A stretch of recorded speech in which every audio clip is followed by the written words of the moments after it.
They built India's most beloved women's activewear brand by solving a problem no one else cared about. But 3 years later, the same community that made them famous is calling them out for betraying everything they stood for. This is the story of BlissClub, how they captured hearts with leggings that actually had pockets, hit nearly 100 crores in revenue, and then watched their own customers turn against them. So what went wrong, and what does it tell us about the difference between building a community and exploiting one? Let's start in 2019. Minu Margaret is getting up at 5:30 am for Frisbee practice in Bangalore. She is wearing men's short because knee-length women's short basically don't exist in India. And when they do exist, they are designed for Western body types, made from uncomfortable polyester and have absolutely zero pockets. Most activewear brands treated Indian women like an afterthought. They would take men's designs, make them pink, shrink them down, and call it women's wear. The fabric didn't work for Indian weather, the sizes didn't work for Indian bodies, and functionality was completely ignored. But here is where Minu did something brilliant. Instead of building a product and hoping people would buy it, she decided to build a community first. In March 2020, she starts a WhatsApp group and Instagram page about inclusive fitness. No products for sale, just genuine conversations about what women actually want.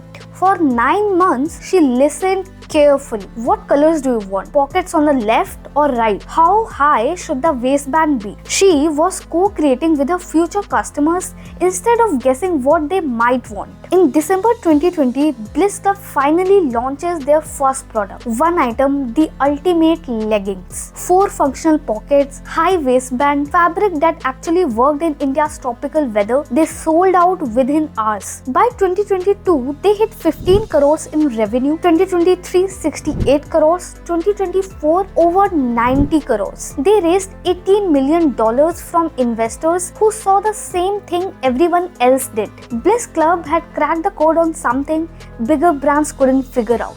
But BlissClub had bigger dreams. They wanted to be the Lululemon of India. Now, if you don't know about Lululemon, they are the Canadian brand that basically invented premium yoga wear and turned it into a $50 billion empire. And honestly, BlissClub's ambitions seemed achievable. Think about what Lululemon actually built. People on Reddit still praise leggings they bought 10 years ago. There are entire subreddits dedicated to styling tips and fit advice for Lululemon customers. This is genuine brand love. BlissClub looked at that and thought, we can do this for Indian women, and initially they were right. Their early customers were buying into a movement and not just purchasing leggings. Success in D2C comes with its own set of problems, and BlissClub was about to learn this the hard way. Their financial story became confusing. Yes, revenue went from 15 to 92 crores, but losses, they exploded from 9 to 36 crores. They were spending more than twice what they earned just to keep growing.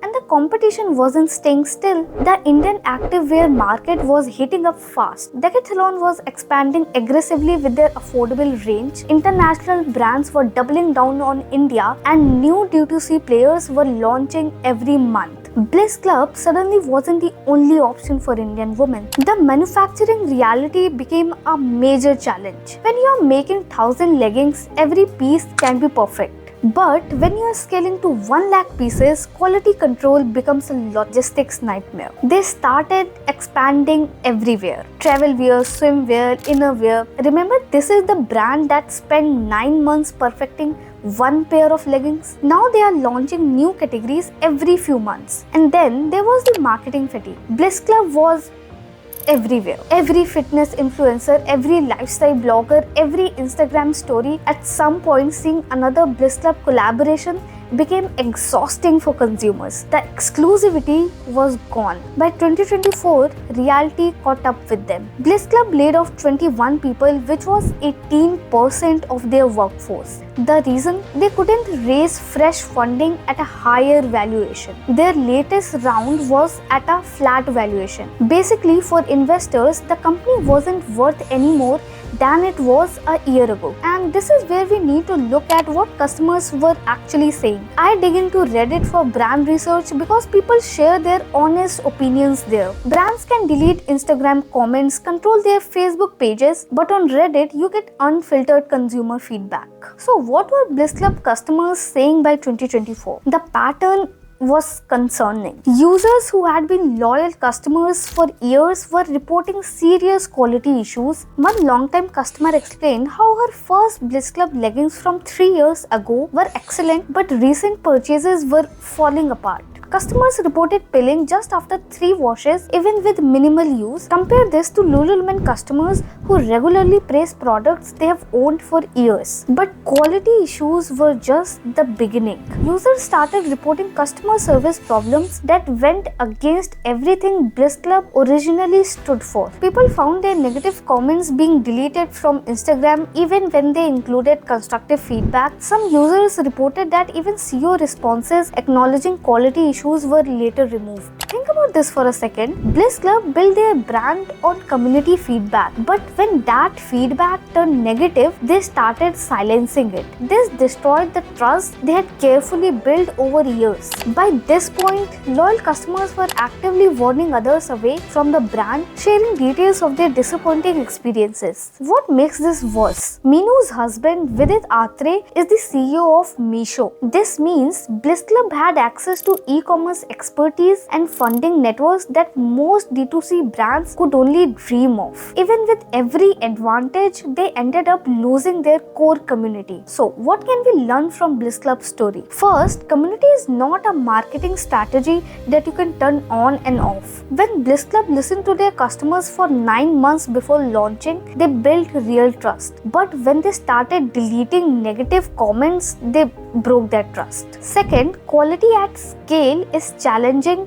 but it's not optional. Lululemon proved you can grow massively while maintaining standards. BlissClub showed what happens when you compromise on the very thing that made you special. Third, growth at any cost eventually costs everything. They prioritize revenue numbers over the foundation that made them successful in the first place. BlissClub isn't dead.